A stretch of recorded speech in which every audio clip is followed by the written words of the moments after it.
I'm Angela Macropolis, and I'm here to pick up two watches that are very special to me that have been in Central Watches care for all of 10 months, but are in beautiful shape, and I'm ready to receive them. You brought us two watches, probably from the 1950s. And, so one's from the 1940s, uh-huh. Which we'll get into more, and one is from the 1950s. Okay. The one from the 1950s belonged to my father, and it was, I would call his basic everyday go to work kind of watch. He wore a watch every day. And that was the Minerva, right? Correct. Mm-hmm. And I had been wearing that periodically. My father's been dead a very long time. He will have been dead soon, 35 years. Okay.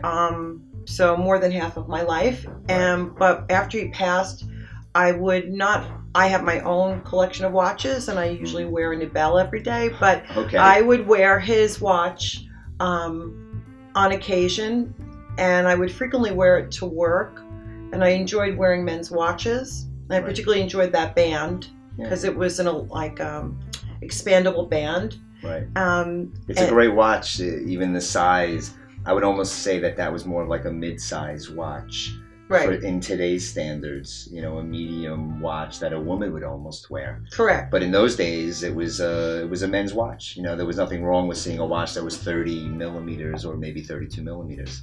But today, very few men wear that size watch. So it's actually an ideal watch for someone like yourself to be able to wear. So at one point, it just stopped working. Uh-huh. So that just stopped working, and then I had 5 others that were different states of distress. That's for another time. Right. And then the other watch, which has the black face and the white numbering. This one has a name on the dial. It's ERA. From what I had read, ERA was one of these generic Third Reich issued watches that the German government issued to its Nazi soldiers in war. Uh-huh.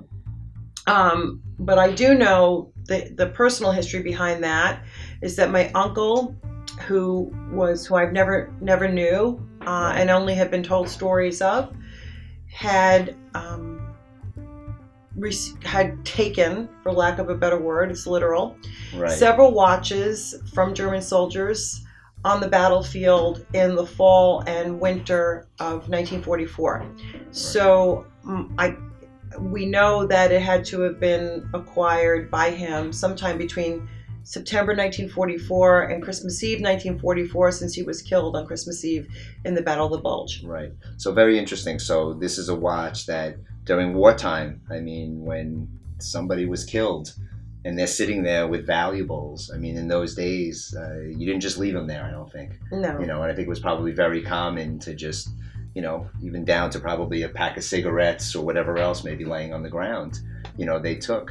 So this watch was definitely something that was in battle, on the battlefields, that your uncle at one point, was able to claim off of somebody. And then presumably, as I said, somebody probably claimed stuff off of him when he was killed. Right. We don't know. So tell me that story. So he was actually killed in battle? Yes, he was killed somewhere in as we've known, somewhere in Luxembourg on Christmas Eve, 1944, which was 8 days into the Battle of the Bulge. Right. And he was 29 years old. He was married. He had no children.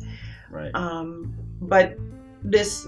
He had a sister. Is that right? Well, he had a sister who's my mother. Okay. He sent this to them. By the way, before he died. So in those 4 months when he was overseas in France and Luxembourg, he sent this watch to his parents and his sisters. Interesting.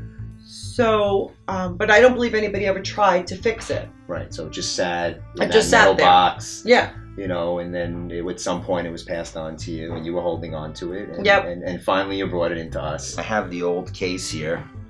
It was made out of an aluminum material.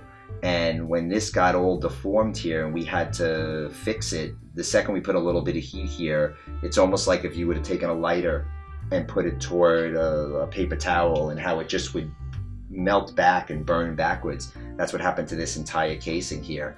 And then on the other case of your other one here, I mean, there was no fixing to do.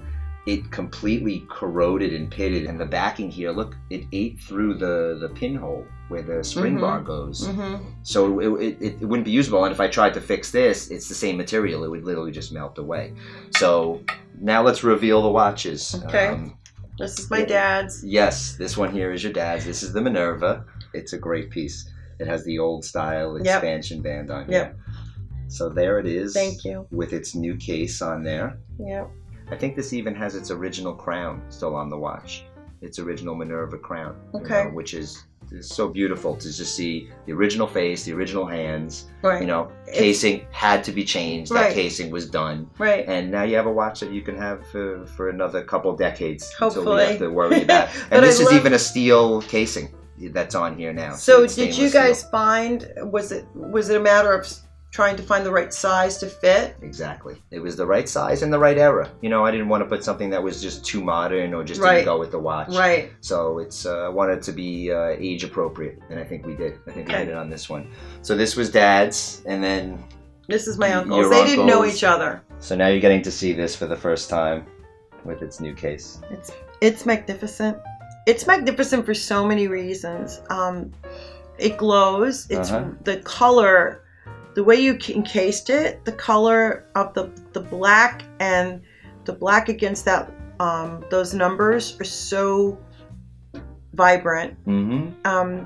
I wouldn't even know how to use this. Yeah, that's just a subsidiary second hand. It's just a fancy hand, and it looks like there's a lot more to do there. But that's going to run whenever the watch has power. Okay. I mean, just and again, I'll let you wind it up a little bit. It's just a little bit. It's also a basic mechanical. Now this is a new stem. Yeah, the crown is new on that one. The other one was completely shot, but it was once again it's age appropriate. It looks very military style. Right. You know, that's a military watch. So I wish I could see. Oh, there is German writing. Yeah, a little bit. Yeah, over there. Wow. If I were to wear this, whether aesthetically I should put like a leather band on this or a metal band.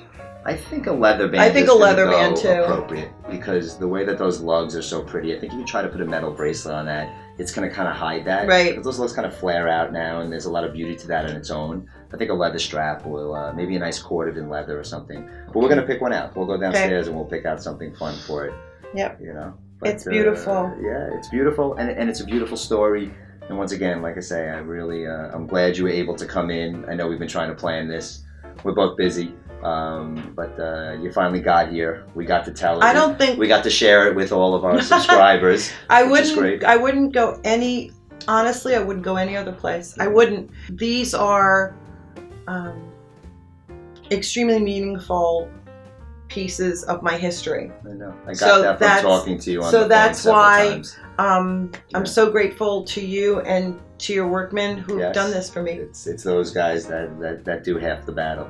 So we're just the upfront people. Okay. We make sure that you stay happy and calm while we're doing the repairs, and eventually we get it done. But thank you so much for coming in, and then we'll have to do a follow up one day, of some of your other collection. Oh well. We'll talk about that stuff. Okay. But this was great. Thanks for watching, and don't forget to subscribe.